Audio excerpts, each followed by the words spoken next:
Olá, tudo bem? Vamos dar sequência à nossa aula sobre o capitalismo e as transformações espaço-geográfico. Todo capitalista, por definição, tem como objetivo reproduzir e acumular capital, ou seja, obter lucro. Se ele não o fizer, estará fadado ao fracasso. Logo, seu objetivo é vender mais, e consequentemente, lucrar. É lógica, né? Para aumentar as vendas, ele lança mão de métodos que estimulam o comprador a consumir, ou seja, a economia de mercado produz uma sociedade de consumo. A partir do momento que o capitalista, por exemplo, faz uma propaganda, investe num setor, ele está me induzindo a comprar, para que surja, então, essa sociedade de consumo. O consumismo é uma característica intrínseca ao capitalismo. Isso está muito presente em sociedades industriais do mundo contemporâneo. O shopping center, como da fotografia, seria considerado tempo de consumo, né? A gente pode imaginar, não está na foto aqui, mas imagina o shopping do VG, lugar de consumo. Falar em shopping, aqui em Cuiabá, grande parte estão abrindo, né, em função da Covid, estão abrindo. Tal consumismo desenfreado pode ser extremamente danoso ao ambiente. Contudo, como estudaremos mais adiante, o advento da consciência ambiental no último quarto do século XX veio com uma espécie de freio ao consumo exacerbado. Ou seja, pessoal, junto com o consumismo também tem um ponto negativo. Se nós começarmos a consumirmos em excesso, a natureza não vai conseguir, por exemplo, suprir os recursos que a indústria precisa para produzir. Tá? Então, o consumismo em excesso prejudica, sim, a natureza. Vale ressaltar isso. Agora, outro pilar básico que diz respeito ao meio de produção, eixo central para a compreensão do sistema, esse conceito marxista talvez seja o mais expressivo da essência do capitalismo. Ou seja, Marx explica bem essa questão do capitalismo. Aquela que diferencia substancialmente os sistemas capitalistas e socialistas. Então, Karl Marx divide certinho como que funciona o capitalismo e o socialismo. Por meio de produção, entende-se tudo aquilo que esteja envolvido no processo produtivo de um bem. Ou seja, todo o gasto, todo o maquinário, toda a energia, toda a logística passa por isso. Uma mercadoria ou um serviço. São as ferramentas, o instrumento técnico, as instalações e as máquinas, entre outros. Hoje em dia, guardadas as devidas proporções, podemos afirmar que as tecnologias transformam-se em meio de produção. Justamente, significa você agregar, né, o que há de mais moderno em prol de se produzir mais com menos tempo e menos gasto. A ideia da modernização técnico-científica, técnico-informacional, é justamente essa. O mercado trabalha por meio de pesquisas, né, em várias áreas, a robótica, a engenharia, para proporcionar, né, essa inovação científica que vai, por sua vez, auxiliar no desenvolvimento do capitalismo. Então, o meio de produção vem ser isso, todos os instrumentos que são usados para se obter lucro, para se obter um acréscimo, né, de produção e o lucro. Tá?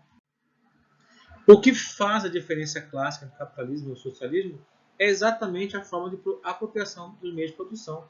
Como assim, professor? Presta bem atenção numa coisa. No capitalismo, há um proprietário, um dono, certo?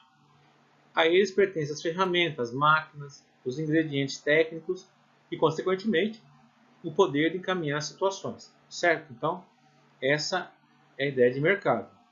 Finalmente, com base na compreensão das noções de meio de produção, temos a última pilastra da sustentação do sistema capitalista, que é a sociedade de classes. O que vem ser a sociedade de classes? Vem ser justamente essa divisão entre ricos e pobres. Tá? O capitalismo apresenta, teoricamente, duas classes sociais distintas.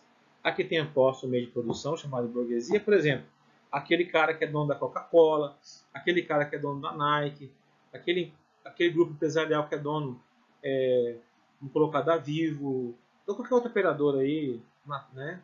Vamos colocar da Oi, não sei. Esses aí são chamados burgueses. Aqueles que estão tendo a posse no meio de produção, vendo sua força produtiva, já é outra coisa. Sua mão de obra ao dono de capital em troca de um salário é o proletariado. Por exemplo, eu sou proletariado, eu vendo a minha força de trabalho, a minha fala, a minha vida, os meus serviços ao Estado de Mato Grosso. Tá? Então, sou proletariado. A burguesia, por sua vez, tem seus donos do meio de produção. Agora aqui, as etapas do capitalismo. O surgimento do capitalismo é simultâneo à desintegração do feudalismo. Como assim, professor? Houve o fim de um processo chamado feudalismo, onde tinha o senhor feudal, né, que tomava conta dos meios de produção, tomava conta de tudo, né? A transição entre os dois sistemas se deu entre os séculos XVIII e século, no caso, XV, e é mais aceita entre os historiadores considerar o surgimento do capitalismo a partir do século XV, já que não existe uma data precisa do seu surgimento. Portanto, o capitalismo tem aproximadamente 6 séculos de existência, olha aí. E durante esse período apresentou diversas fases. Fases, né? Ou fases. Vamos entender essas etapas do capitalismo. Primeiro aqui que a gente pode mencionar, muito importante, é justamente você lembra o quê? Grandes navegações. Lembra Portugal, lembra Espanha, né? Na segunda metade do século XV, a Europa assistiu a um forte desenvolvimento das cidades, né, ligadas às cidades e do comércio, que levou à expansão ultramarina. Quer dizer, no século XV, todo o crescimento urbano, todo o desenvolvimento capital permitiu a expansão ultramarina, quer dizer, a expansão marítima. As relações comerciais deixaram de pautar-se numa escala regional e, por meio das navegações, passaram para a escala global, abrangendo então 4 continentes: Europa, América, Ásia e África, ampliando assim o horizonte geográfico. O que motivou tal processo foi a descoberta de um novo caminho para as Índias, em 1498, pelo navegador português Vasco da Gama. Então, Vasco da Gama, ao descobrir um novo caminho para as Índias, né, ao contornar a costa do Atlântico continente africano, ele quebrou a hegemonia dos italianos, quer dizer, que controlava o comércio ali no Mediterrâneo. Vasco da Gama então teve uma nova rota, um pouco mais longe, né? Porque você descia ali pelo litoral africano, até passar por toda aquela etapa ali, mas foi uma alternativa para fugir do controle, né, dos italianos no mar Mediterrâneo. Os países que estiveram à frente das navegações conquistaram vasto território, foi o quê? Espanha, Portugal, Inglaterra e Holanda. Essa verdadeira revolução comercial iniciou uma nova etapa do comércio mundial e anunciou, por outro lado, a era das colonizações da América. A Ásia e a África, que passaram a ser exploradas e fornecer matérias-primas para o desenvolvimento europeu, especialmente metais preciosos como ouro e prata. A classe que mais se beneficiou dessa expansão foi a comercial, foi os mercadores, ou seja, a burguesia mercantilista, que ganhou muito com o metalismo, né? Nesse contexto surge a Divisão Internacional do Trabalho, DIT, em que as colônias enviaram matéria-prima para... Assim, pessoal. A DIT, mais ou menos assim que a gente pode esclarecer. Portugal mantinha, Brasil como colônia, podia manter relação comercial somente com a metrópole, no caso Portugal. Tá?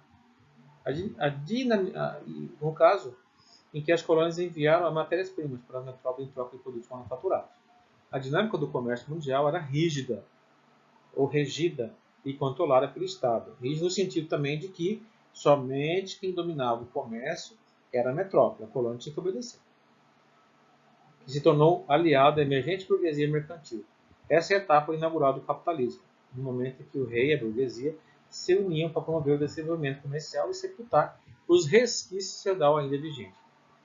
Foi então consolidado o capitalismo comercial ou mercantilista, que vigorou até o século XVIII. Então, pessoal, essa é a nossa parte introdutória, né? Segunda fase do capitalismo, a gente já encerra por aqui. Né? Até a nossa próxima aula sobre capitalismo.